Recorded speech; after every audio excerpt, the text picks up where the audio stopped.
I never imagined my own parents would look me in the eye and tell me my children weren't welcome in their home.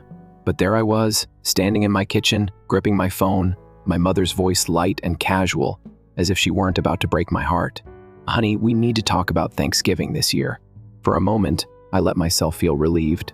Despite the unspoken tensions that had built up over the years, I still wanted that feeling of family, of tradition. My kids, Sophie and Ryan, adored their grandparents. I pictured them running through my parents' house, the air thick with the scent of roasted turkey and cinnamon.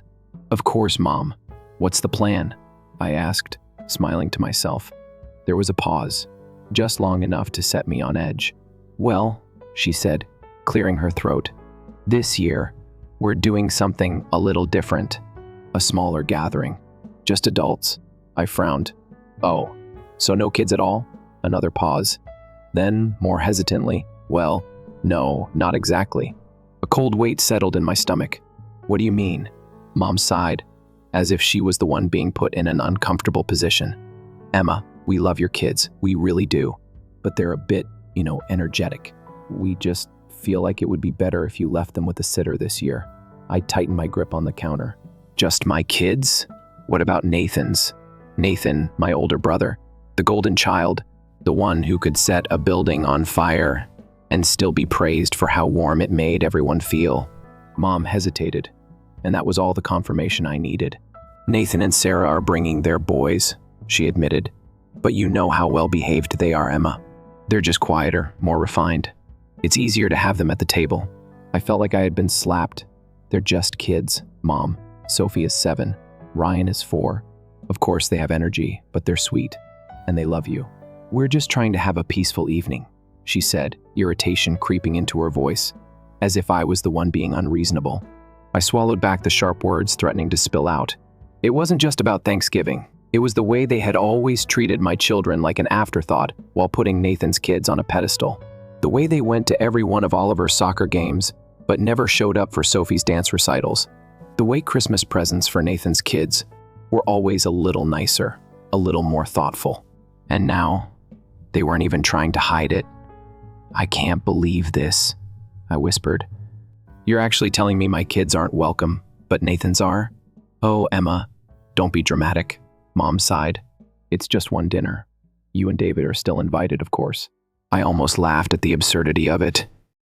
They wanted me there, just not the two people I loved most in the world. I took a deep breath, steadying my voice. "No, Mom.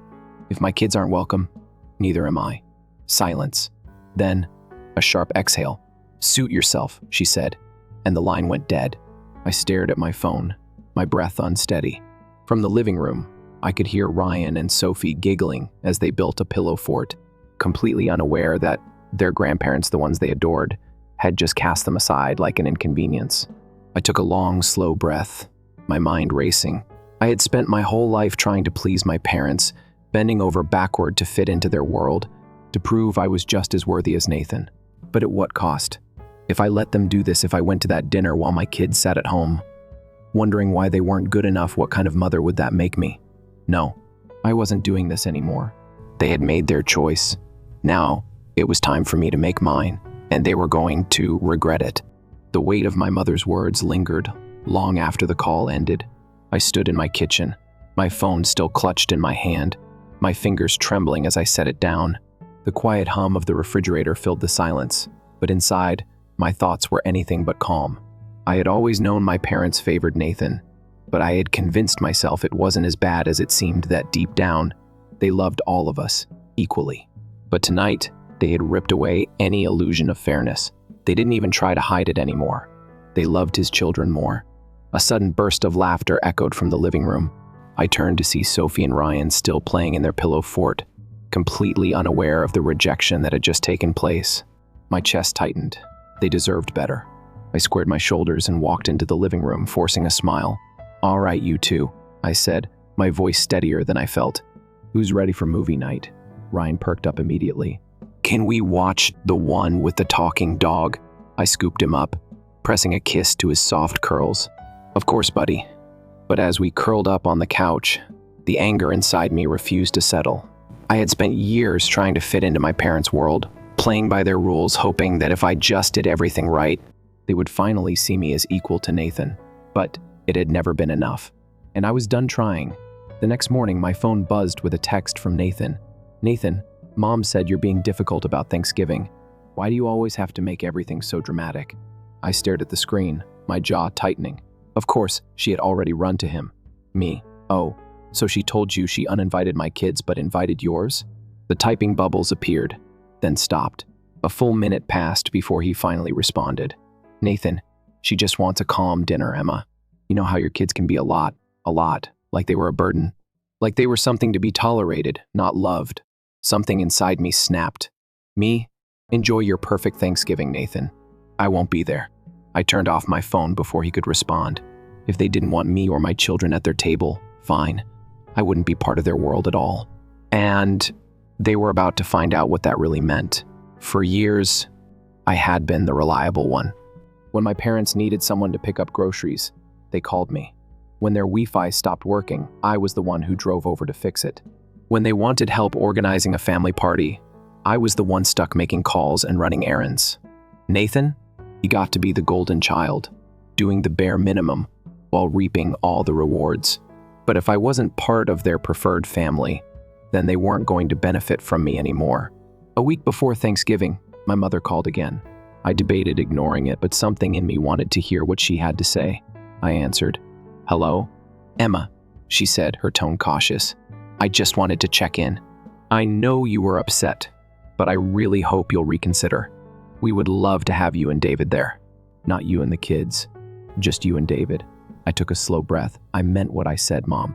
If my kids aren't welcome, neither am I." She sighed heavily, like I was exhausting her. "I just don't understand why you're being so stubborn. It's just one night. You know how much Nathan's boys mean to us." And there it was, the final confirmation. I clenched my jaw. "You've made it clear where we stand, Mom. I won't bother you again." "Emma, don't be like this." I ended the call before she could finish. And this time, I didn't cry. I started small. When my dad called me that weekend to help him set up his new TV, I let the call go to voicemail.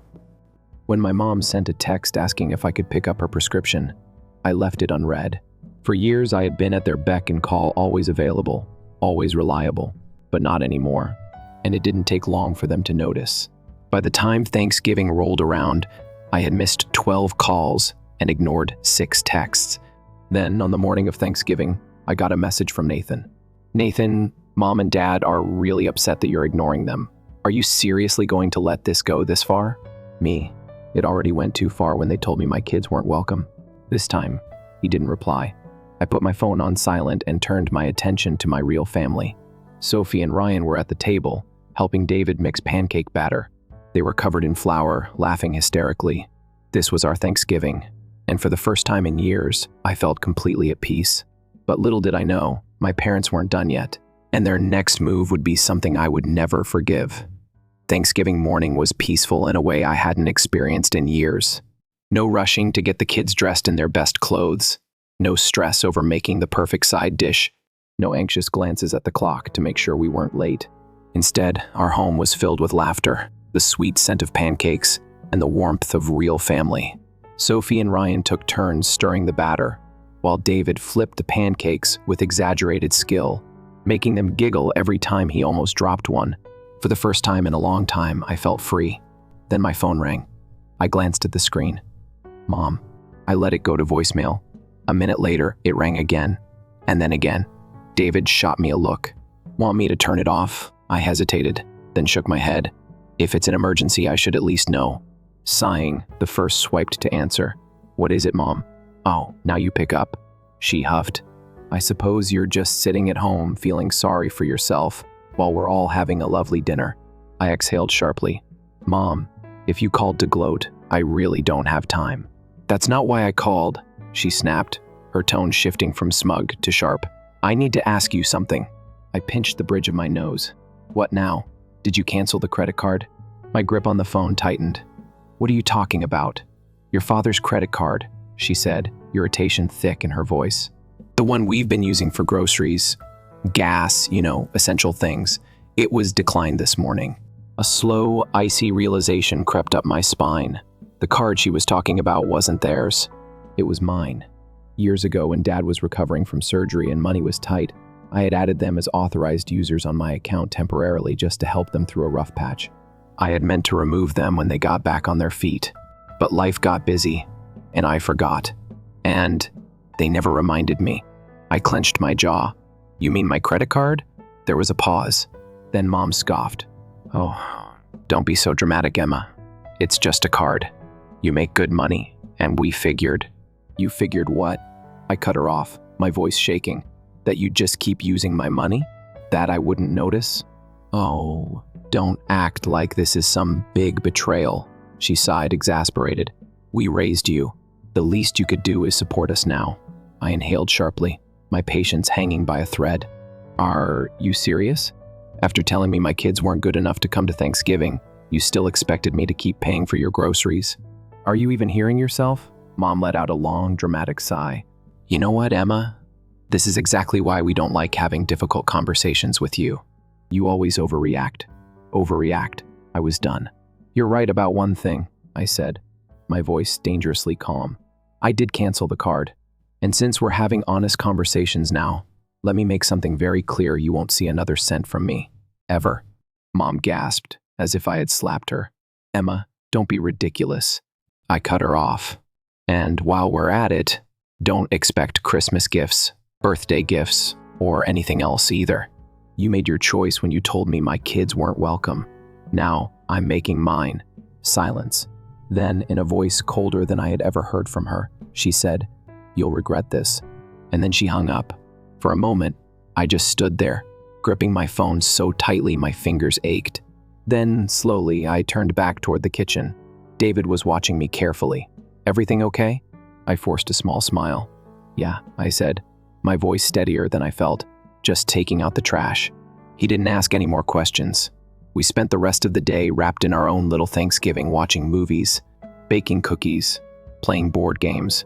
And for the first time in years, there was no underlying stress, no need to walk on eggshells, no pressure to be someone I wasn't. But as peaceful as it was, something told me this wasn't over. And I was right, because my parents weren't just going to let their golden source of money walk away. And their next move would prove exactly what kind of people they really were. The silence from my parents didn't last long.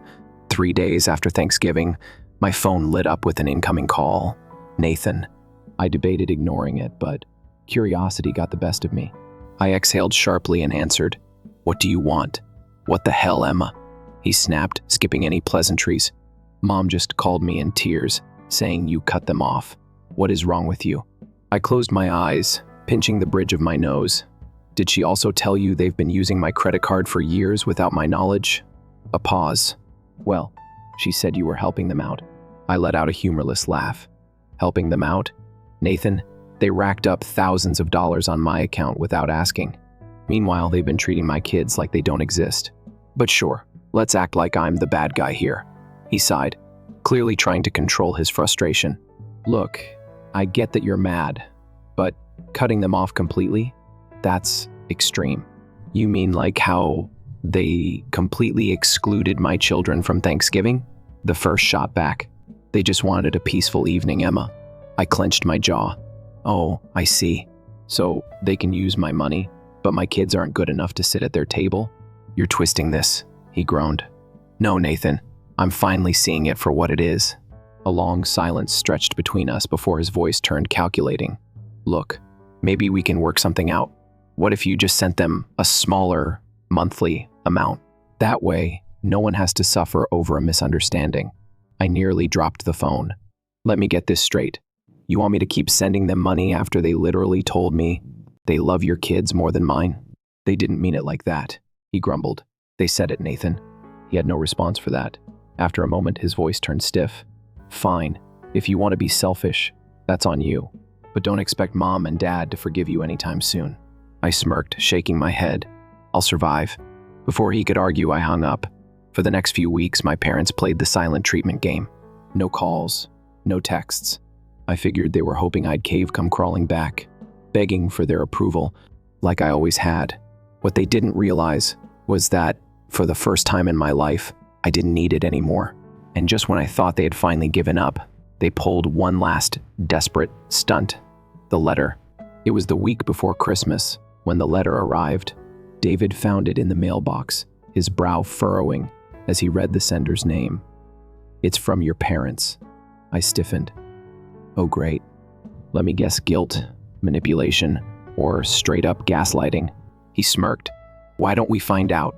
I took the envelope, my stomach twisting as I tore it open. Inside was a formal legal document. My breath caught as I read the words. They were demanding reimbursement for years of emotional and financial support. I let out a disbelieving laugh. "You've got to be kidding me." David took the letter, scanning it quickly.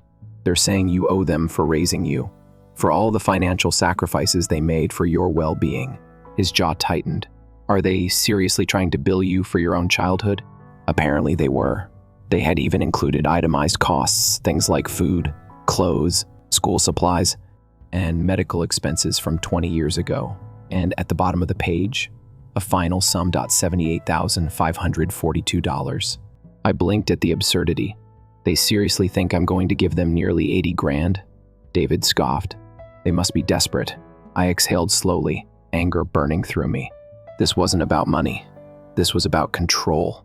A final, desperate attempt to pull me back into their grip. I looked at David, my mind already made up. I think it's time I pay them a little visit. The next day, I drove to my parents' house, gripping the ridiculous letter in my hands. I wasn't sure what I expected: an apology, a desperate attempt to justify themselves, or just another guilt trip, the same old script they'd used my whole life. I knocked. When my mother opened the door and saw me, her expression immediately hardened. "Oh, so now you show up." I didn't rise to the bait. I held up the letter. "You seriously thought this would work?" She folded her arms. "It's what's fair." I let out a sharp laugh. "Fair? You want to charge me for being your child while expecting free money from me for the rest of your lives?" Dad appeared in the doorway, his expression smug. "We sacrificed a lot for you, Emma, and now you're abandoning us." I stared at them, shaking my head. "No, Dad. You abandoned me when you made it clear my kids weren't good enough. When you stole from me. When you decided I owed you a debt for existing." Mom's lips pressed into a thin line. "If you don't want to pay, then I guess we'll have to involve lawyers." I met her gaze, unfazed. "Go ahead." She blinked. "What?" I crossed my arms. "Take me to court. Try to explain to a judge why you're suing your own daughter for expenses from 20 years ago. See how that goes." For the first time, they looked unsure. Dad cleared his throat. "We just thought you'd want to make things right." I laughed, cold and sharp. "Oh, I am making things right. Right now." And then, with them watching, I ripped the letter in half. Mom gasped. "You ungrateful little..." I turned on my heel. "Merry Christmas," I called over my shoulder, striding back to my car. For the first time in my life, I felt lighter. As I drove away, I realized something. They weren't upset about the money. They were upset because, for the first time ever, I had all the power, and I wasn't giving it back. I thought that after ripping up their ridiculous demand for money, my parents would finally back off. That maybe, just maybe, they would sit in the wreckage of their own arrogance and realize they had pushed me too far. But people like them, they don't change. They just escalate. It started small. A text from Mom. 2 days before Christmas. "Mom, Emma, this is ridiculous. We're family." You don't turn your back on family over a silly argument. I ignored it. The next day, another message. "Mom, we forgive you. Come to Christmas dinner and we'll forget this ever happened." I almost laughed. They forgive me? Then a few hours later, one from Nathan. "Nathan, they're really hurting Emma. Just apologize so we can move on." Of course, in his world, I was the problem. I typed out a response. "Me, funny. They weren't hurting when they were stealing from me, or when they told me my kids weren't welcome. I think they'll survive." I hit send and blocked his number. Then Christmas Eve arrived. David and I had just put the finishing touches on the tree. Sophie and Ryan were in their pajamas, dancing around the living room, too excited to sleep. It was perfect. And then the doorbell rang. David and I exchanged a look. "No way," he muttered. I walked to the door, peering through the peephole. Mom, Dad, Nathan, and Nathan's wife, Sarah. It was an ambush. I considered ignoring them, But then I spotted what they were holding, a giant, beautifully wrapped box. I sighed and opened the door. "What do you want?" Mom's face lit up with forced cheerfulness. "Merry Christmas, sweetheart." Dad held out the gift. "For the kids." I folded my arms. "No thanks." Mom's smile wavered. "Emma, don't be stubborn. Let's not ruin Christmas over this." I let out a breath. "You already ruined Christmas when you told me my children weren't good enough for your table. Remember that?" Her mouth opened, then closed. Dad sighed. "Come on, Emma. Let's just be a family again." I stared at them, feeling nothing but exhaustion. "You don't want to be a family," I said quietly. "You want me to go back to being useful." Their silence told me everything I needed to know. I shook my head. "Take your gift and go." Mom's expression hardened. "Emma, don't be selfish. Think about the children." I smiled coldly. "I am thinking about the children. That's exactly why you're not in their lives anymore." Dad's jaw tightened. "You really want to do this?" I exhaled. "I already did." And with that, I shut the door in their faces. That night, we had the best Christmas ever. Sophie and Ryan tore into their presents, their laughter filling the house. We drank hot cocoa, played board games, and watched Christmas movies until they fell asleep on the couch. And for the first time in my life, Christmas wasn't about proving myself, it was about us. Real family, chosen family, the kind that doesn't come with conditions, the kind that doesn't make you earn love, the kind that loves you because they want to, not because they expect something in return. I thought that was the end of it, that after being cut off financially, humiliated at Christmas, and rejected at my front door, my parents would finally accept that I was done. But I underestimated just how much control they thought they still had over me, because on New Year's Eve, they did something I never saw coming. New Year's Eve was supposed to be a fresh start, a night to leave the past behind and step into a better future. That's what I told myself as I set up the snack table, laughter and music filling our home. Sophie and Ryan were buzzing with excitement, running around in their little party hats, counting down the hours until midnight. David poured champagne, a soft smile on his face. It was our night, our celebration. And then the knock came. I froze, my stomach twisting. David glanced at me. "You think?" I already knew. I walked to the door, took a deep breath, and opened it. Mom, Dad, Nathan, and Sarah. It was worse than an ambush. It was an ultimatum. Mom smiled, but it didn't reach her eyes. "We just want to talk." "No thanks," I said flatly. Dad sighed. "Emma, enough. You've made your point. Now let's fix this before things go too far." I narrowed my eyes. "Too far? What does that mean?" Mom and Nathan exchanged a look. "We just don't want this to affect the kids," she said, her voice dripping with false concern. Something in her tone made my skin crawl. "What are you talking about?" Nathan stepped forward, arms crossed like he was the one who had been wronged. "Mom and Dad have been talking to a lawyer." A cold wave of dread rolled through me. "A lawyer?" I repeated slowly. Mom nodded, her eyes gleaming with calculated sympathy. "We're just worried, Emma. You've cut your children off from their real family over a silly misunderstanding. That's not fair to them." My pulse pounded. "What are you trying to say?" Dad cleared his throat. "We've been looking into grandparents' rights." For a moment, all I could hear was the blood rushing in my ears. Then I laughed. It wasn't a small chuckle. It was loud, unhinged, and sharp. They really thought they could legally force their way back into my life? Into my kids' lives? Nathan's face twisted. "What's so funny?" I wiped my eyes. "Oh, you're serious. You think any judge is going to look at this situation and side with you?" Mom's lips pressed together. "We've done nothing wrong." "Nothing wrong?" I repeated, stepping forward. "You stole from me. You treated my kids like afterthoughts. And now, because I finally cut you off, you think you can bully your way back in?" Dad's face darkened. "You don't want to do this, Emma." I met his glare with a smile. "Oh, but I do." I pulled out my phone and held it up. "I want you to think real carefully about what you're about to do," I said, my voice ice cold. "Because I have every text, every voicemail, every demand for money. And I promise you, if you try this, I will bury you," Sarah gasped. "Emma, come on." "No," I snapped, eyes locked on my parents. "You have no case. You know it. I know it. And if you keep pushing me, I'll make sure everyone else knows it too." A beat of silence. Then Mom's face twisted in anger. "You're being unreasonable." I smiled. "No, Mom. I'm finally being smart. I stepped back inside. Happy New Year, I said sweetly. Then I slammed the door in their faces. They never went through with it. They knew they had lost. And for the first time in my life, I was finally completely free. Story 2. I had just finished setting the dinner table when I received the SMS. She needs our help. She's letting me live with her. We had already used up our joint account. Ha ha. As I read it, my hands remained still.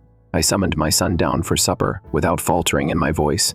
The slow, methodical manner I put down my phone was the only indication that my 14-year married husband had just destroyed our marriage with a single thoughtless message. I gazed at the text. She needs our help. Another text message that made my stomach drop was the last straw. No matter how hard I tried to remain calm, she is expecting a child. Sophia. For her, we must be there. We can act like grown-ups about this, even though I know it's a lot to process. Expecting a child. My son's background humming was muffled by a piercing ringing that filled my ears. I made myself take a breath, to stay still, to consider that my sister Emily is 9 years my junior. Our family's baby, the one I essentially reared following the death of our mother, as well as my spouse. I had trusted and loved them both for years, only to discover that they had constructed something of their own behind my back.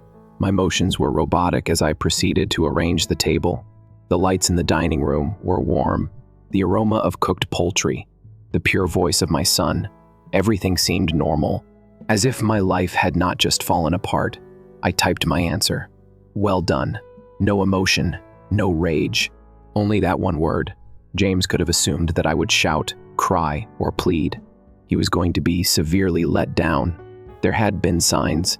I could make out them in the rear. The late hours spent at work. When he offered to help Emily move into her new apartment, he had begun to be particularly giving, simply keeping an eye on her all the time. Emily had gone so far as to remark on how fortunate she was to have James. You know, not every brother-in-law is the helpful one. Never once had I doubted it. Why would I? Together, James and I had created a house, a family, a future, and a life. Our 12-year-old kid loved his dad. I had faith in him and Emily. She was a relative. Until they do, family doesn't betray you. I was not broken by the treachery. I had discovered something 3 months prior, so I was already ahead of the game. James's jacket pocket included a receipt, a hotel bill for the night he claimed to have gone out with pals. That was the foundation's first fracture. I had done something better than to confront him. James was out late working, so I got ready. I had been secretly moving my personal money into a different account, the joint account. As I sat at my laptop, I made sure to leave just enough for him to not get suspicious. I even looked through our credit card accounts and discovered some questionable charges. Flowers, jewels, rooms in hotels. In my darkest fears, I never would have anticipated this, even if I had previously suspected an affair. James believed he had a joint account, but he believed he had depleted it. The truth was going to be revealed to him. He had spent the money, not much. The home. He believed he could leave it. My name was on it. He had taken the future. He couldn't take it. I drank a glass of wine for myself that evening after putting my son to sleep. James had been keeping the pricey wine for a special event. This felt appropriate enough. Once more, my phone buzzed. Emily is young, but I understand that this is difficult for you. She felt afraid. It simply occurred. This is not where we intended it to go. Don't make this nasty, please. In fact, I laughed unpleasantly. He believed that I was the one causing this unsightliness. I sipped my wine slowly before sending the message to my lawyer, whom I had discreetly hired 2 months prior. After that, I grabbed my phone and typed my reply. I realize you're correct. She needs your help. Look after her. I waited after that, awaited his realization that he had fallen into a trap. Because James believed he had gotten away with betraying his wife and his family while he was enjoying his new life. He didn't know. It would be too late by the time he found it out. My previous mail was not answered by James. Perhaps he anticipated more rage, tears, and a fervent request that he change his mind. I hadn't offered him anything, though. Just take care of her, please. I pictured him waiting for me to collapse while he stared at his phone. However, I had already started the first phase of my strategy. I carried on with my daily activities, as if nothing had occurred the following morning. My top focus was Liam, my kid. Dad, where are you? As I prepared his school lunch, he inquired. I grinned while speaking quietly. Emily was something and he had to go help. It wasn't a lie. Too preoccupied to examine it, Liam shrugged as he grabbed his backpack. The specifics weren't necessary for him to know. Not quite yet. I made my first call as soon as he left the house. I informed my lawyer it was time. This was what she had anticipated. For months, we had been getting ready. First, freeze. Every account is shared. James believed he had spent all of our money. However, the actual money remained unaltered. Step 2. Keep him from entering the house. My name was on it. It has always been. Last year, James had insisted on having his name added to the deed, but I had dismissed his request, stating that we would deal with it later. Later was never. The locksmith showed up in less than an hour. I saw our front door keys lose their usefulness in James's grasp. I had filed for divorce on the grounds of adultery by lunchtime. James had not contacted them yet. Perhaps he assumed I was thinking that he was playing house with my sister and I was curled up someplace weeping. I gave him a bit more time to maintain his delusion. My phone buzzed that afternoon as I was going over legal paperwork. Emily. I was hesitant to respond. Sophia. Her voice broke. Don't hate me, please. I inhaled deeply. Emily, I don't despise you. That was the reality. I felt sorry for her. She was clueless about the situation she had found herself in. James said that you instructed him to look after me. Sniffling, she went on. Does that imply that you pardon us? It nearly made me chuckle. Pardon me? She had been conditioned by James to see him as the guy she needed and her rescuer. He was still sleeping next to me in our bed, whispering wonderful promises to her. He was her concern now. Naturally. Smoothly, I replied. You'll see in due time. A pause. Before you hear it from someone else, I wanted to speak with you. She stumbled. My flat is too tiny for James, yet he wants to move in. Perhaps we could, he answered. There it was. Accepting responsibility had never been part of James's agenda. Under the guise of helping Emily, he was counting on returning to my house, which I owned. I was supposed to allow him back in. I smirked, but I bit it back. Although I'm delighted you gave him a call, James won't be able to return here, I'm afraid. A little quiet. What are you saying? I looked at the recently styled hair. He no longer resides here after all. Her breath caught. She was unaware. James had never informed her that he had no claim to the house and that it was mine. She seemed to be turning away as I heard her shuffle the phone. Then she whispered, muffled, James? What is she trying to say? It was exactly what I could imagine. When James realized I had already interrupted him, he froze, and his face twisted. At that point, I hung up. James finally texted me a few hours later. Sophia, what the devil? Have you changed the locks? I waited for him. The next message came minutes later. This is not possible. I need to come back and get my stuff. You're being dramatic. My stuff. Not our stuff. His stuff. The audacity made me laugh. I texted back. Oh, I didn't change the locks. The owner of the house did. I could practically hear his frustration through the screen. He called. I ignored it. Then came the next text. You're making this harder than it needs to be. I smiled, my fingers hovering over the keyboard. No, James. I'm making it exactly as hard as it needs to be. That evening, Liam asked if his dad would be home for dinner. I knelt beside him, brushing a strand of hair from his face. Daddy is staying with an Emily for a little while, I said gently. His brows furrowed. Why? How much do you tell a 12-year-old? How do you explain betrayal in a way that doesn't break his heart? I kissed his forehead. Sometimes grown-ups make bad choices, I said carefully. And when they do, they have to live with the consequences. He thought about that for a moment, then nodded. Okay, one word, 1,000 meanings. Later that night, I received one last message from James. We must speak. I turned off my phone because for once in our marriage, he was the one who needed me, and I wasn't playing by his rules anymore. This was just the beginning. James had always believed he was untouchable. He thought he could lie, cheat, and take what wasn't his without consequences. Today, that illusion would shatter. The first call came at 8:12 a.m. I let it ring. Then came a text. You froze the accounts. How could you? Emily and I need the money. I drank my coffee, looked at the message before placing my phone down. He was panicking.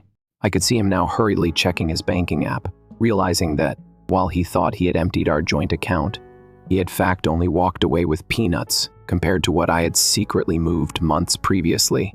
Another call. I let it go to voicemail. A minute later, another text.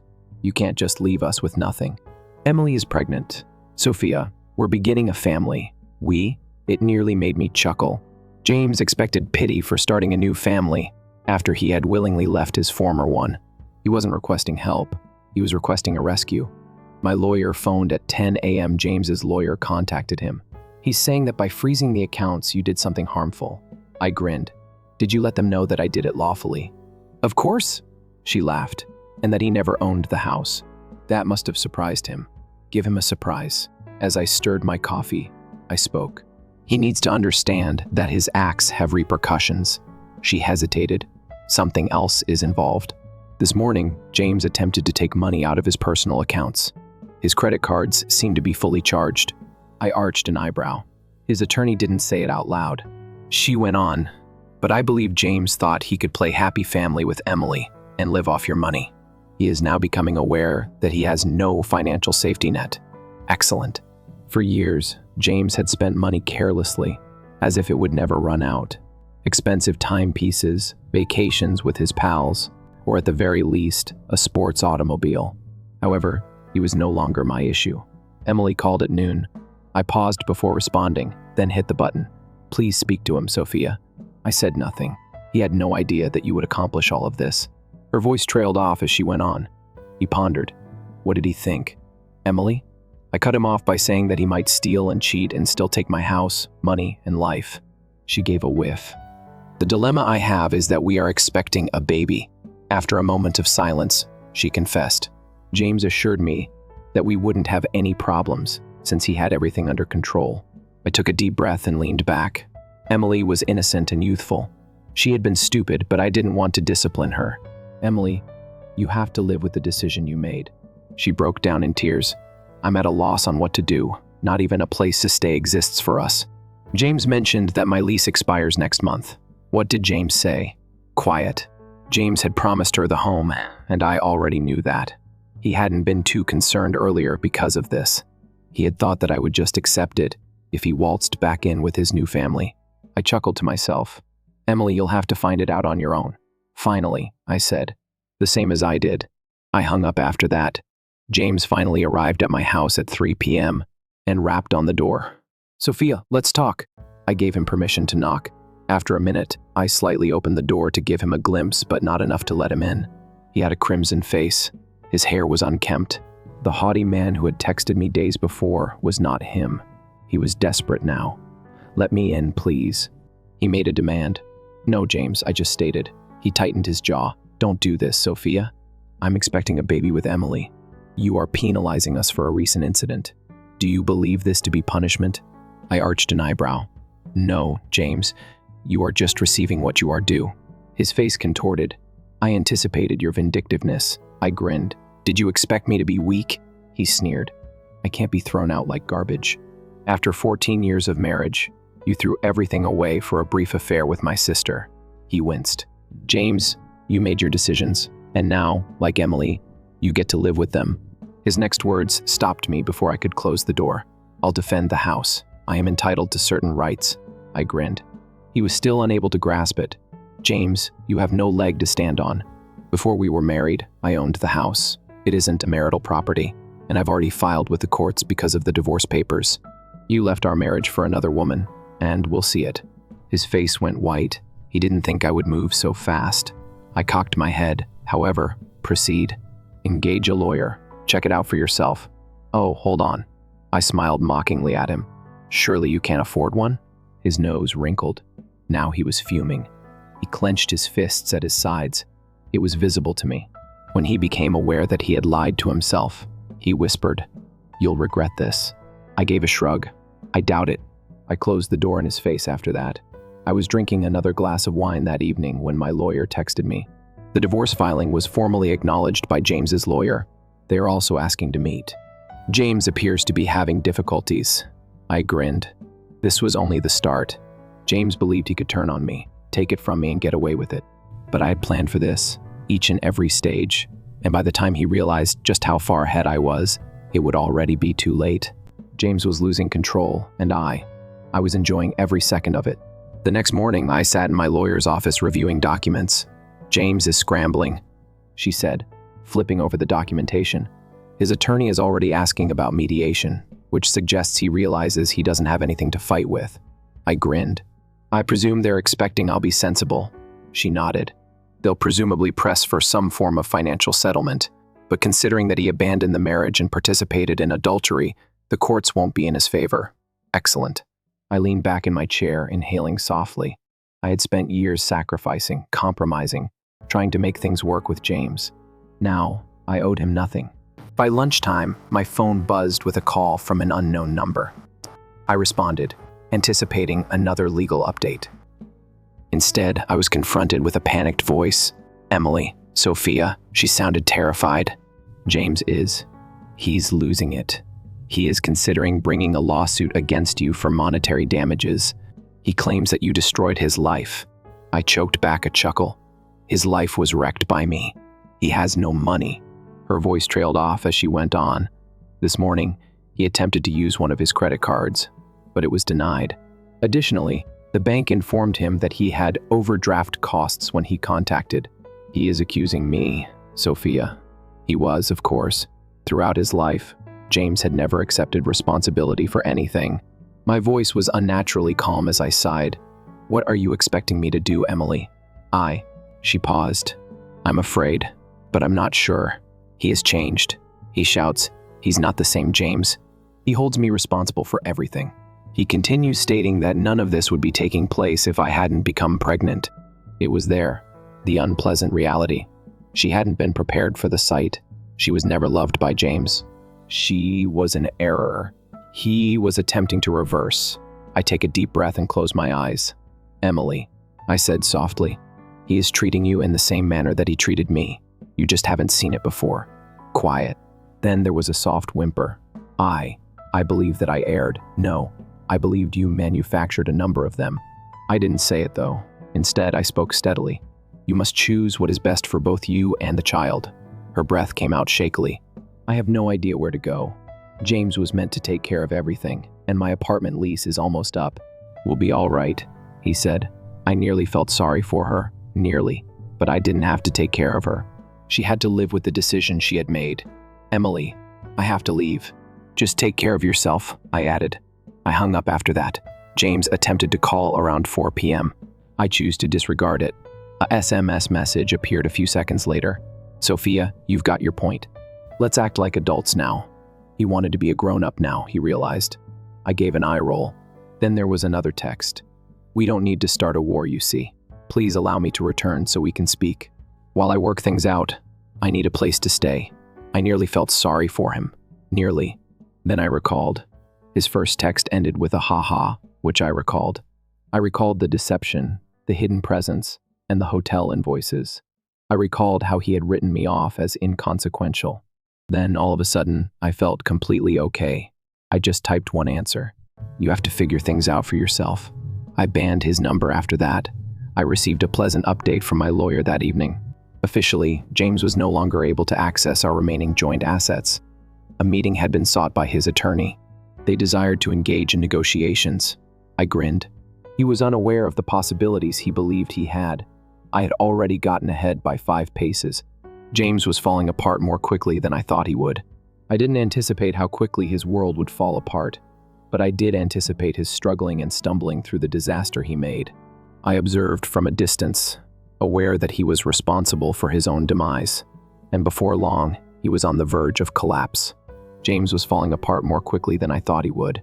I didn't anticipate how quickly his world would fall apart, but I did anticipate his struggling and stumbling through the disaster he made. I observed from a distance, aware that he was responsible for his own demise, and before long, he was on the verge of collapse. My lawyer phoned at 7:30. This will be unbelievable to you. With a hint of laughter, she said, I sipped some coffee.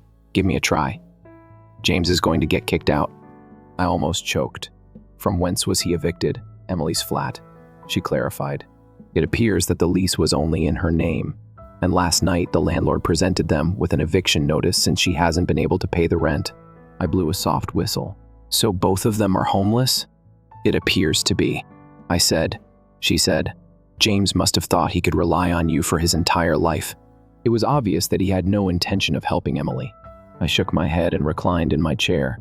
For my sister, he had given up his house, his family, and his whole life, just to end up homeless. It was almost poetry.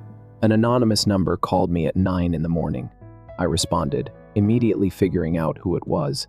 Indeed, James's voice could be heard over the speaker. "You had no right to treat me in this way." I grinned. "What are you going to do, James? Leave the mess you made for you to clean up?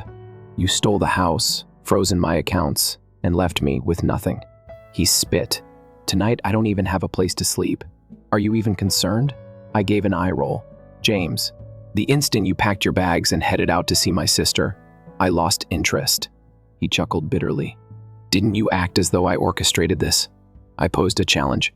"You believed that you could go, create the ideal life with Emily, and still return when you needed anything. You believed that there would be no repercussions for your attempts to steal, cheat, and ruin our marriage." He didn't say anything. "Guess what, though?" I went on. "Now is not the time to play the victim." James let out a sharp sigh. "Listen, Sophia. Emily is. She's not who I believed her to be. She lacks maturity. She has no idea how difficult life is." I grinned. Thus, it had at last occurred. He had come to terms with the fact that Emily was not his ideal retreat from the real world. Young and unsophisticated, she had no idea what she was getting herself into. She is expecting a child. "James," I reminded him, "you wanted this. Do you recall?" He let out a moan. "She wants me to figure out how to make things better, as if I possess a magical wand of some sort. She doesn't understand. We have no future, no house, and no money." I interrupted him. "And who is to blame for that?" He didn't respond. I shook my head and grinned. "James, you know what's funny? Emily seemed like an improvement to you. You believed she was superior to me, more thrilling, simpler, younger. However, she looked to you to provide a solution when things became difficult. And you know what? I waited for a long moment before striking the last blow. There was never a man like you who could fix any problem." He gasped for air. "Please, Sophia, allow me to return for a little while. To figure things out, I need time." I burst out laughing.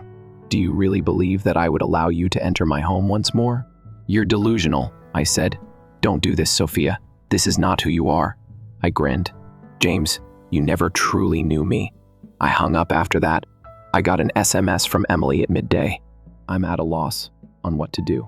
James chuckled. He simply left. He claimed he needed time to reflect. I gazed at the text. James had thus left her behind. It was just a question of time. He had no desire for accountability. Not for Liam, and not for me, and most definitely not for a poor, pregnant 25-year-old. I took a moment to look at the wording. I typed my answer after that. "You understand how it feels now." I didn't say anything more. I was sitting at my kitchen table at 6 o'clock, enjoying a glass of wine that I had earned. The details of my divorce had been formally settled by my lawyer. James had nothing. No safety net, no money, no credit, and no house. Everything was gone from him. And I was at ease now. I was looking at my phone when I noticed a voicemail from James. My final notification. I choose not to hear it. Rather, I erased it, since James was no longer my issue for the first time in 14 years. The final traces of James's influence on my life were vanished. The divorce was completed. For the first time in 14 years, he froze and retrieved the house, my money, and the money he believed he had stolen. I had never felt stronger, and I was free. 3 weeks had passed since James's last appeal. Since then, I had not heard from him. He was jumping from sofa to couch, sleeping with old pals who were rapidly becoming weary of his presence. As I heard via common contacts, he had lost all of his savings. His career, chances, and credit were destroyed. Not at all. He was drowning because he had destroyed all his bridges. In the meantime, I was doing well. I welcomed my staff with a pleasant grin as I entered my store, which James had designated as a little pastime, at 10 in the morning. More sales have been made than ever before. Actually, I was looking at potential locations for a second store as part of my expansion. When I quit reducing myself to fit in with a man who had never merited me, I had achieved true achievement. By midday, my lawyer's SMS buzzed across my phone. "Just letting you know, James appealed to have the monetary settlement reviewed. The judge rejected it right away. In addition, he was mandated to pay court expenses." I grinned. He was still attempting to negotiate his way back. even in his demise. However, nobody was coming to his aid this time. I was finishing up new business ideas that afternoon when I noticed a familiar name appear on my phone, Emily. I considered ignoring it, but curiosity prevailed once again. I just said yes in response. She paused. All I wanted to say was that you were correct. I reclined in my seat. What is it about? Regarding James, she acknowledged. He went out. He informed me that I should have used birth control more wisely and that he wasn't prepared to become a parent. I tightened my jaw. He did, of course. Emily was James's new scapegoat after he had blamed me for everything for years. She gave a whiff. He only used me, even though I believed he loved me. I'm pregnant now, by myself. Furthermore, I have no idea how I'm going to pay for this child. With deliberate word choice, I let out a deep breath. Emily, I'm sorry for you. I told the truth. Yet I owe you nothing. Her breath came out shakily. Yes, I simply do. I simply wanted you to know how sorry I am about everything. For a man who didn't even give a damn about me, I destroyed our relationship. There was silence between us. I hope you learn from this, I said. I hung up after that. Like me, Emily would find it out. I was about to close the store at 6 o'clock when my helper entered, looking amused. She continued, You won't believe who I just saw outside. I arched an eyebrow. Who? James. She shook her head as she said, He was only looking at the business from the other side of the street. I blinked. He arrived here. She gave a nod. Unshaven and dressed in the same clothing from days earlier, he looked awful. Sophia. He was gone when I looked out the window. I knew what this was, though. He was becoming aware of what he had discarded. The prosperity, the security, the nice existence. He had nothing left after the woman who had supported him for more than 10 years. I sat on the couch that evening, gazing at my phone while pouring myself a glass of wine. James's phone remained blocked, and I had no intention of removing it. Instead, I opened my laptop and looked through potential locations for my second store. I grinned to myself. This was what it meant to go on. Not retaliation, not rage, not waiting for an unattainable apology, only creating something better. Because I was flourishing in my future while James was mired in the wreckage of his past. I had also never turned around. Story 3. My phone rang when I was finishing up a project proposal. The screen showed Mom's name. I was hesitant to respond. My younger brother, Jake, was typically involved in some drama when my parents called. Hi there. I tried to sound neutral as I responded. Tara, I'm glad you picked it up. Mom's cheerful voice could be heard. I've been organizing your birthday event with your father. Isn't it in 3 weeks? We have made the decision to host in our home, just close relatives and family. Wouldn't that be pleasant? I blinked, startled. My birthday. They did remember. Oh, it's surprising. I spoke slowly. In fact, I was considering celebrating with other coworkers at that brand new Italian eatery downtown. No sense. Mom interrupted me. Everyone has already been invited. Your relatives, aunts, and uncles will all be arriving. You ought to be thankful. Everything is being handled by us. I recognized the familiar tone and sighed. When she employed that voice, there was no sense in disputing. Yes, Mother, I appreciate you setting things up. I hung up and looked at my phone in shock. My parents hadn't been this excited about my birthday in 30 years. My birthdays as a child were usually tiny occasions with a little cake and, if I was lucky, a new book. Conversely, Jake had lavish parties with themes, bouncy houses, and pricey presents. My 16th birthday is still fresh in my mind. My parents promised that I would assist with driving lessons. Therefore, I have been doing so.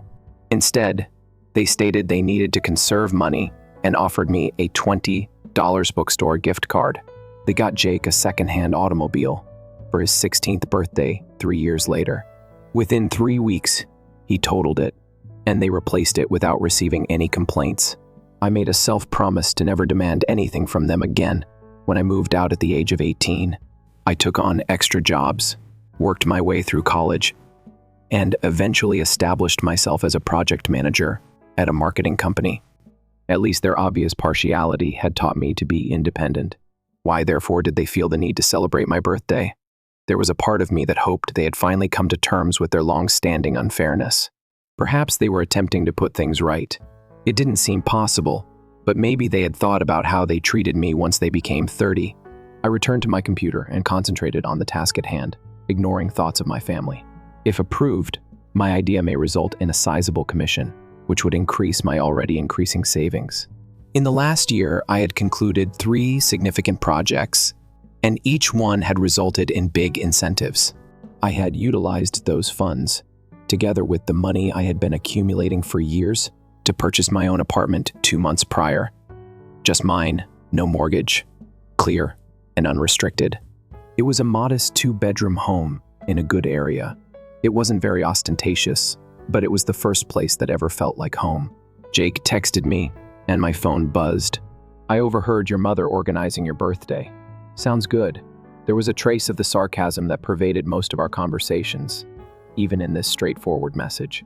Even though Jake was now 27, he was still entitled to the golden kid status. He had declared his intention to operate a tattoo business 3 years prior, even though Jake had just average creative ability and no commercial expertise. Our parents had been really proud. They had assisted him in making the first investment, from his social media accounts, of course. He must have been really successful. His Instagram was flooded with pictures of fancy clothing, exotic trips, and stunning ladies. Every piece was thoughtfully written to convey the idea of a successful business owner. The truth, I suspected, was far different. I immersed myself into my job for the following 3 weeks, attempting to get the birthday meal out of my mind. When Friday finally came, I got dressed and left work early. I traveled to my parents' suburban house, wearing a modest blue outfit that was both professional and celebratory, the identical home in which I had been raised. The roadway and driveway were lined with cars. Uncle Mark's pickup vehicle and my LSA car were familiar to me. I was getting close to the door. After inhaling deeply, I pressed the doorbell. Mom smiled broadly when she opened it. "Our birthday girl is there. Enter, enter. Everybody is waiting." There were family members in the living room that I hadn't seen in months, a few years, and Lisa gave me a firm embrace. "Tara, too much time has passed. You look fantastic." My shoulder was touched by Uncle Mark. "One heard you recently purchased an apartment for yourself. No mortgage." "It's impressive. Regards." Sincerely happy that they recognized me, I grinned. It feels fantastic to have a house that is all mine, even if it took years of saving. I saw Jake's face from the other side of the room. He was staring at his phone while lounging in an armchair. Jake grimaced as he looked up and then went back to his laptop when Uncle Mark mentioned my flat. The evening developed in a good manner. The discussion flowed while we ate my favorite dish, lasagna, which my mother rarely prepared.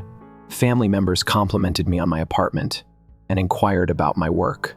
Many remarked on my innate sense of responsibility. "Do you recall when Tara first started her little local dog walking company at the age of 12? Lisa thought back. "Be an entrepreneur at all times." I grinned, like the infrequent attention. Jake was quiet most of the time, tapping on his pricey new phone now and again. I know of a model that was far above $1,000. After supper, the present-time mom made an announcement. As I unwrapped presents, everyone crowded around. Most were straightforward, but considerate. Lisa's scarf, a gift card that belonged to my cousin. My parents' present was a big box covered in silver paper when I arrived. "It's from Jake and us," Mom said.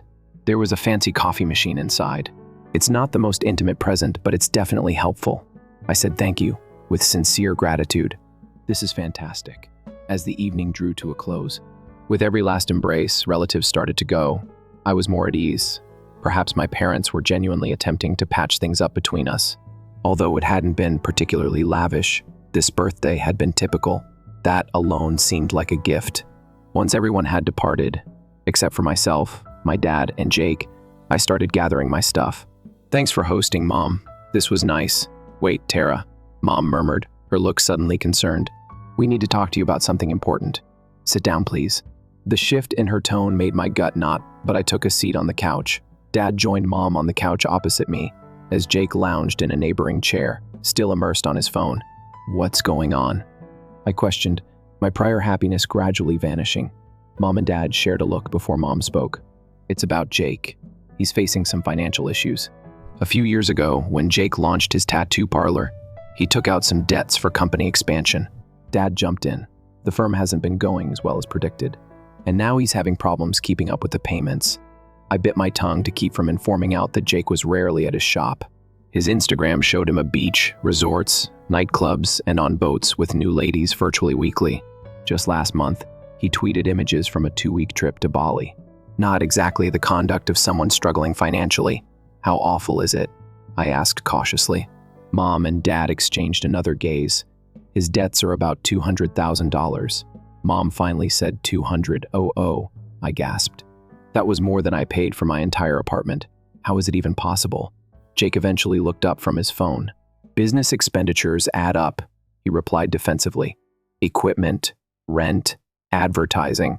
And why are you telling me this? I inquired, but a sickening feeling in my gut suggested. I already knew the answer. Dad cleared his throat. We suggest you should help your brother pay off his obligations. You should sell your apartment that will satisfy Jake's obligations and provide him a fresh start. The room became quiet.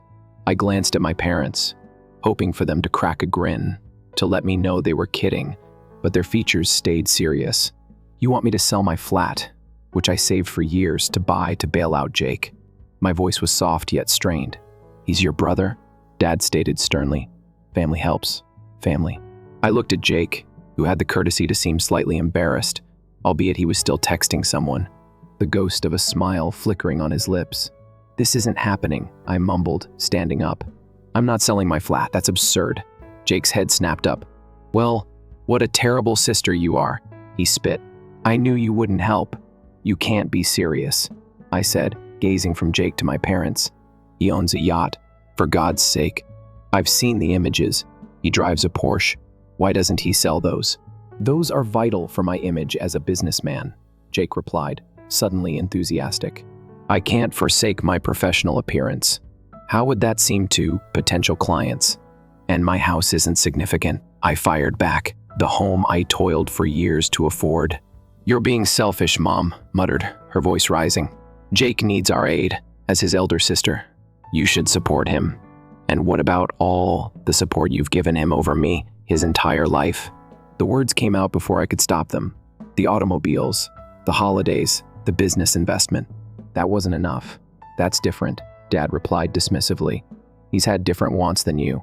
Different needs? I echoed in disbelief. When I needed braces, you told me we couldn't afford them.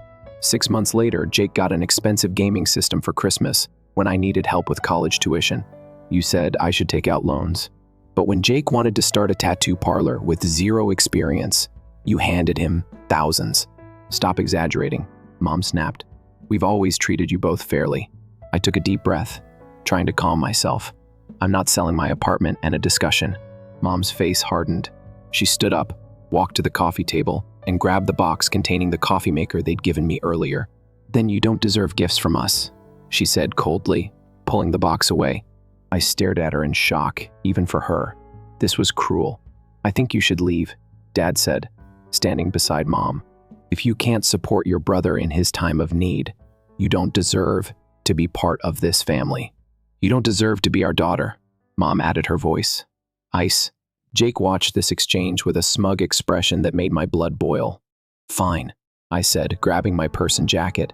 I'm going home to the apartment I earned that I own and that I am absolutely not selling. Get out, Mom hissed. Just get out. I walked to the door with as much dignity as I could muster. None of them followed me. As I stepped outside, I heard the door slam behind me. The drive home was a blur. My phone kept buzzing with texts, but I ignored them until I was safely inside my apartment. When I finally looked, I wished I hadn't. Mom, you ungrateful girl. After everything we've done for you. Dad, your selfishness is disappointing. Think about what matters more. Your brother's future or your own greed. Jake had sent the most hurtful messages. Have fun being alone in your precious apartment. Maybe you can cuddle with your mortgage papers. Since no man would want to live with such a selfish bitch, must be nice being so ugly inside. At least it matches your outside. You'll die alone in that apartment. Congrats on the great investment. I threw my phone onto the couch and burst into tears. Happy birthday to me. After a good cry, I dragged myself to the bathroom and splashed cold water on my face in the mirror. My eyes were red and puffy, but as I stared at my reflection, a strange calm began to replace my hurt. What had I really lost tonight? Parents who had never prioritized me. A brother who only saw me as a potential ATM. Some family. I made myself a cup of tea and sat at my kitchen table thinking. For the past year, I'd been sending my parents $1,200 every month, $700 for the loan on their new car. The old one had finally died last year, and $500 for household bills. They'd never asked for this help. I'd offered it because I thought that's what family did for each other. I opened my banking app and navigated to the recurring transfer section. With 2 clicks, I canceled both monthly payments. It felt both terrifying and liberating. Then I opened my laptop and began typing an email to my parents, Mom and Dad. Since you've made it clear that you don't consider me your daughter anymore, I won't continue to financially support strangers. The monthly transfers for your car loan and household bills have been canceled, effective immediately. If Jake's financial future is so important to you, perhaps you can redirect the $200 per month you'll now be responsible for toward his debts. Instead, please don't contact me again, Tara. I hit send before I could change my mind.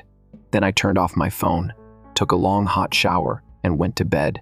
Tomorrow was Saturday. Thankfully, I didn't think I could face work after tonight.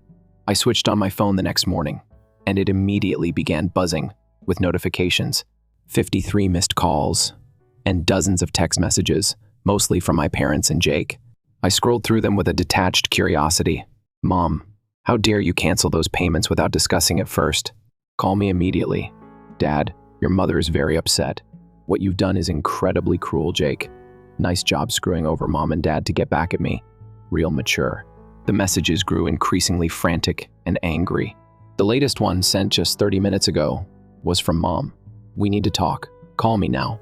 As if on cue, my phone rang with her number. After a moment's hesitation, I answered. How could you do this to us? She demanded without even a hello. Do what? I asked calmly. Stop supporting people who don't consider me family. Seems reasonable to me. You had no right. Actually, I had every right. It's my money. There was a pause. Then Mom's voice softened into the manipulative tone I knew well. Tara, honey, we were upset last night. Things were uttered in the heat of the moment. Why don't you come over today so we can discuss this like adults? No, I answered forcefully. I'm not coming over, and I'm not altering my mind regarding the payments on my flat. Her voice cracked. We can't manage without that money, Tara. The automobile payment alone. You should have thought about that before you insisted I sell my home and called me names, I answered. I'm done being your backup plan, but goodbye, Mom. I hung up and quickly banned their numbers, then did the same for their email addresses and social media profiles. Maybe it was trivial, but it felt important for my emotional health. The next week was unexpectedly tranquil without the continual downpour of concern for my family. I found myself more focused at work and sleeping better at night. I concluded another project ahead of schedule, receiving plaudits from my boss and securing a new customer that everyone had been trying to land for months. My tranquil bubble cracked on Friday afternoon when my Aunt Lisa showed up at my flat uninvited. Tara, one hope you don't mind my dropping by, she said when I opened the door. I have news for you. I busied myself in the kitchen while Aunt Lisa relaxed on my couch. When I returned with 2 glasses, she got right to the point. Your folks have been telling everyone a really intriguing story, she added. According to them, you've cut them off financially since they didn't give you an expensive enough birthday present. I nearly choked on my water. What? There's more at, Lisa continued. Your mother alleges she insisted they sign up their house to you, or you'd cease assisting them with expenses. I sighed and told her everything. The birthday supper. Jake states, my parents insist that I sell my flat, and the hateful texts later. I had the texts, I added, bringing out my phone and showed her the hateful messages from my relatives. They called me unattractive, said I die alone, that I didn't deserve to be their daughter. All because I wouldn't sell my property to bail out Jake. At least his expression darkened as she scanned through the texts. This is horrible, she mumbled. And now they're playing the victims. Typical. I've observed how they've treated you compared to Jake for 30 years, when you were 10 and won that school science fair. Your mother scarcely acknowledged it. 2 years later, Jake created that lousy volcano that didn't even explode correctly, and they threw him a celebratory supper. Her comments brought back a flood of memories. I attempted to conceal the moment Jake crashed the family car and acquired a new one, while I had to save for years to buy my first used automobile. The Christmas I received stinks. Well, Jake acquired the latest game console after Aunt Lisa left, pledging to put the record straight with other relatives. I felt both validated and drained. For the first time, someone in my family had acknowledged the unfair treatment I'd undergone all my life. The next Wednesday, I was at my desk reading a client proposal when my office phone called. Miss Mitchell. It was the security man from the lobby. There's a pair here stating they need to see you. They say they're your parents. My heart raced. I don't want to see them, Sam. Please don't let them up. No issue. Should I ask them to leave the premises? Yes, please. But I paused, then sighed. Tell them. I'll come down to the lobby. I'll speak to them there for 5 minutes. But that's it. I rode the elevator down, mentally bracing myself. When the doors opened, I spotted my folks standing near the security counter. Mom's eyes were red and Dad looked weary. You have 5 minutes, I responded coldly, guiding them to a corner of the lobby, away from prying ears. This has gone far enough, Dad began. Your ad has been telling everyone your version of events, and now the whole family is treating us like we're monsters. My version, I laughed cruelly. You mean the truth. You're exaggerating everything, Mom hissed. We were only asking for your aid, and you've transformed it into this character assassination. I showed at least Lisa the mails you sent me. I answered calmly, your identical words calling me ugly, stating I die alone. Was that an exaggeration? They exchanged uneasy stares. We were upset, Dad murmured. People say things they don't mean when they're upset. The way I see it, you finally voiced what you've always thought of me. Mom's face contorted with anger. This isn't about ancient history, Tara. This is about now. Your brother needs help. And instead of supporting him, you've destroyed our reputation with the family. You destroyed your own reputation by lying about me, I countered. And by treating me like crap my entire life. That's not true, Mom objected. You've always been loved by us. The same as Jake. I chuckled at the obvious lie. Yes, Mother. That's why I received a gift card and Jake received a car at the age of 16. You paid for his business because of this, but you advised me to take out college loans instead. You have always been self-sufficient. Weakly, said Dad. Jake requires additional assistance. Jake must mature and accept the repercussions of his behavior. I said, you do too. Mom's expression grew stern. All right, this will ruin your life, if that's how you want to play. We'll use different numbers to call you.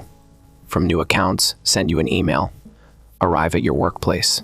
Dad looked anxiously at the security guard who was keeping a close eye on us and warned, Sarah, no Bill. Mom went on, raising her voice. I'm done playing nice. We'll visit her house and get in touch with her friends. Until she assists Jake and resumes helping us, we won't give up. I had had enough of their conceit, entitlement, and persistent manipulation of my emotions. They genuinely believed they could intimidate me into forfeiting all of my hard-earned money. I took my phone out and punched in a number. Who are you phoning? Dad? Mark Donovan, please. Calmly, I answered. He is our company lawyer. He and I have already spoken about my family situation. Mom's face turned white. Are you contacting a lawyer by yourself? Parents? The first said into the phone. Hello, Mark. Tara Mitchell is here. Do you recall the case of family harassment I brought up? They are currently threatening me here at my office. Would you mind visiting the lobby? I stopped and listened. Regards. Thank you. I hung up and turned to face my parents. It will be 2 minutes before he arrives. Mom started to say, we wouldn't actually, but stopped when a well-dressed man in his 50s came up to us, Tara. After giving me a nod, he turned to face my parents. Mitchell, Mr. and Miss S. I'm Mark Donovan, your daughter's personal friend and the corporate counsel for this business. Dad said sternly, this is a family matter. You're not worried about it. Yes, it does, Mark said. I've already seen the menacing messages you sent Tara. You've come to her place of employment to harass her further. I want to be clear. We will seek a restraining order and, if required, criminal charges if you keep contacting Tara against her wishes via phone, email, in person, or through third parties. You wouldn't. Mom looked at me and whispered. I said steadily, try me. I will no longer be your punching bag. From now on, all correspondence must go via me. Mark went on, passing his business card to each of them. Enjoy your day. After a moment of standing motionless, my parents turned and left without saying anything more. I watched them climb into their car through the glass doors. It was an older model that I didn't recognize, not the new one they purchased with my assistance. Are you all right? When they had driven off, Mark inquired. Yes, I said. And to my surprise, I meant it. I believe I am. Following the altercation at my workplace, I was never bothered by my parents again. Mark's legal warning had been spot on, and my life had become incredibly tranquil. No more demands, no more guilt trips, no more drama. Lisa called me for our weekly chat one Saturday morning. After we had caught up on everyday matters, she remarked, "I thought you'd want to know. Last week, the bank took back her parents' vehicle. Without your assistance, they would not have been able to make the payments. I understand." Something gave me a nudge, so I said, "Not exactly." Feeling guilty, more akin to recognition. "Jake also had to sell his extravagant boat and Porsche," she went on. "Made a dent, but it didn't pay off all of his bills. He is currently living with your parents once more. Is he still seeking employment?" I inquired. "Yes, in fact. He has many downtown locations scheduled for interviews. Nothing special, just everyday work." I grinned to myself. Excellent. He would benefit greatly from a typical work with regular hours. We hung up, and I reached for my camera. I was going to the municipal park with a recent acquisition that swiftly became my obsession. I now use photography as a weekend getaway to appreciate the beauty in the world. My buddy Rachel confirmed our plans for a weekend getaway to the seaside next month with a text message that buzzed through my phone. With the burden of taking care of my family's financial issues gone, I had recently found more time for travel and friendships. I felt a wave of satisfaction when I framed the image of an old couple feeding ducks near the pond. Now, my life was entirely mine, molded by my decisions, principles, and aspirations. I felt really free for the first time in 30 years.